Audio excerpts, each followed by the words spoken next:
Okay, so I guess today's video is going to be kind of describing the concept of infinite universes, infinite dimensions, infinite parallel universes, parallel realities.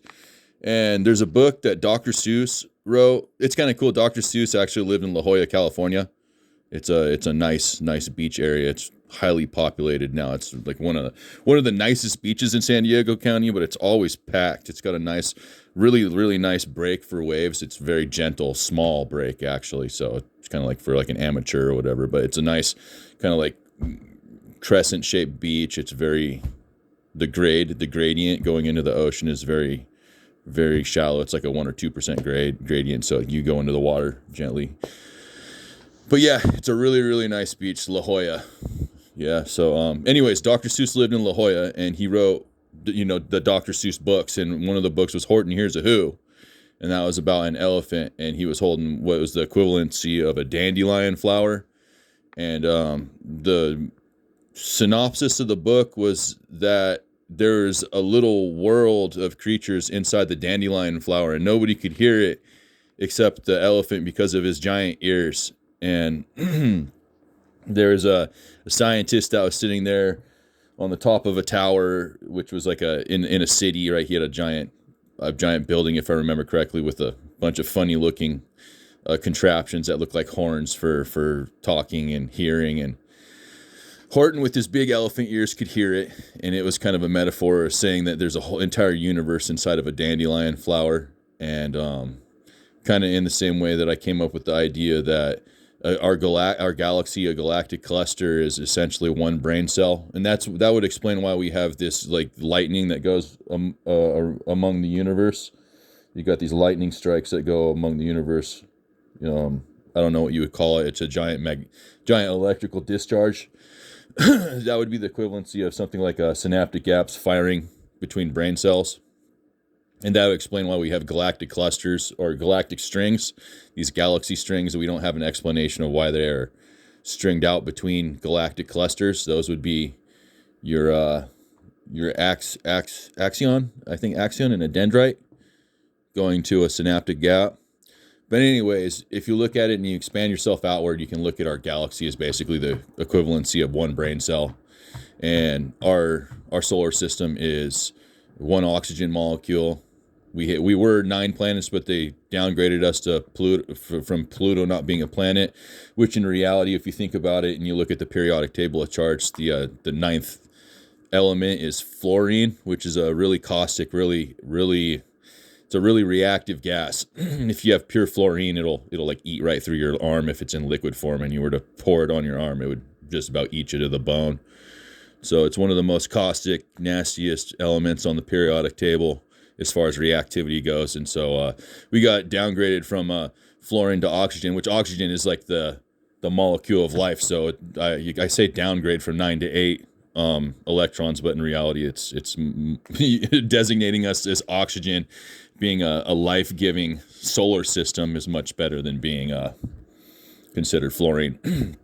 There was a TV show called Third Rock from the Sun, and it was about a bunch of aliens that came to Earth that they're basically morons, a bunch of morons that came to Earth, and they were trying to take over the Earth or whatever. And John Lithgow was one of the actors. It was a great series. It's a great series. I recommend it. It's a good comedy series.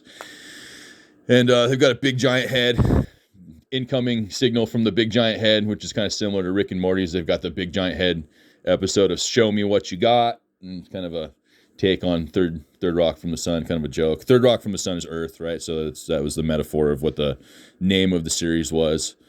But yeah, we're sitting on the third electron of an oxygen molecule if you want to expand outward. And then you look at down on a microscopic level of what we look at on an atomic level, and it's the same thing. It's a different atoms. And so you start looking at the atomic structure of what we are as creatures down at an atomic level, and you're looking at the equivalency of solar systems depending on how many electrons are swirling a core. So the core would be a sun, and the electrons would be the planets surrounding it. And kind of in the same way as you would get into larger and larger solar systems, they kind of become more and more unstable. You could say more and more reactive once you get into probably, what is it? I don't know. Was it 90 or 100 or something like that when things start becoming radioactive? They start tossing off electrons, isotopes, and whatnot.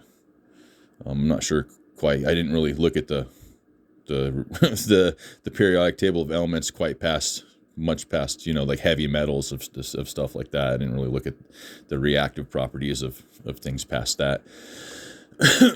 So when it gets into that kind of stuff, it's a little bit, I would say, beyond me or over my head. But yeah, as you can see, there's something in mathematics called fractals, and I always thought those were interesting. It's kind of like where a shape or an image will kind of collapse inside of itself and create a mirror image of itself, and it kind of does that on an infinite scale. And you can kind of see that when you look at the universe and the galaxies being a single brain cell with these electrical discharges that happen on a galactic scale. We're kind of trying to figure that out as well. And these galaxy strings in between galaxy clusters being the axion and dendrite of a brain cell going to a synaptic gap. And you start looking at everything and start putting it all together. We're sitting on an we're sitting on an electron of an oxygen molecule. And then you look at us on a microscopic scale where you're looking at it on a very small scale and how we're put together that way. And you look at how things are put together in our galaxy, and we're probably inside of a giant brain. and you can expand outward on an infinite scale out past that direction. And you can also do it inward, towards the atomic scale. Atoms, those atoms are a world in themselves. Each electron is a world in itself. And then you could collapse down on an infinite scale when it comes to electrons go or how fractals go with mathematics. You can expand outward infinitely or collapse infinitely. So when you think about it that way, there's also these beautiful artistic creations that they do now that they use computer imaging, and those are it's a picture inside a picture, and a picture it just keeps going and getting into a smaller and smaller picture and keeps expanding outward, and it changes like the background and the backdrop. It goes from being like a beautiful house that goes into the house and then pops out through the window, and you start seeing like a beautiful scenery of a forest, and then you travel through the forest. It keeps expanding outward, and you go into like a city, and it just keeps going and going and going. And those are very interesting. It's similar to a fractal, except it's not the mirror image of itself collapsing in itself or expanding outward infinitely. But yeah, that kind of explains how you can look at the concept of infinite realities and infinite dimensions, infinite universes. Is you look at us sitting on essentially a giant our solar system is an oxygen molecule sitting inside of a brain, and then you look at how we were created as creatures on an atomic scale, and it's not much different.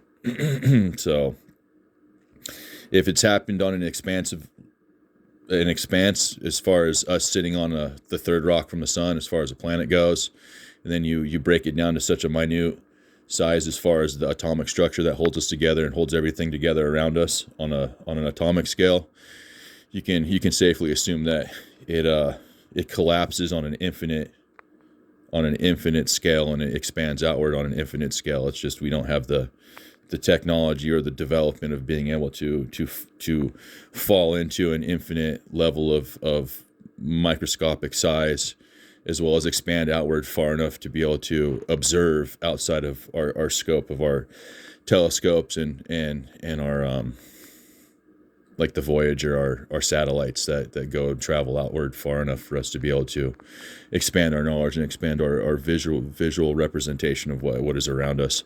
But I thought that this was kind of like a little bit of an interesting concept, and it explains the concept of like infinite universes and infinite realities when it comes to theoretical physics.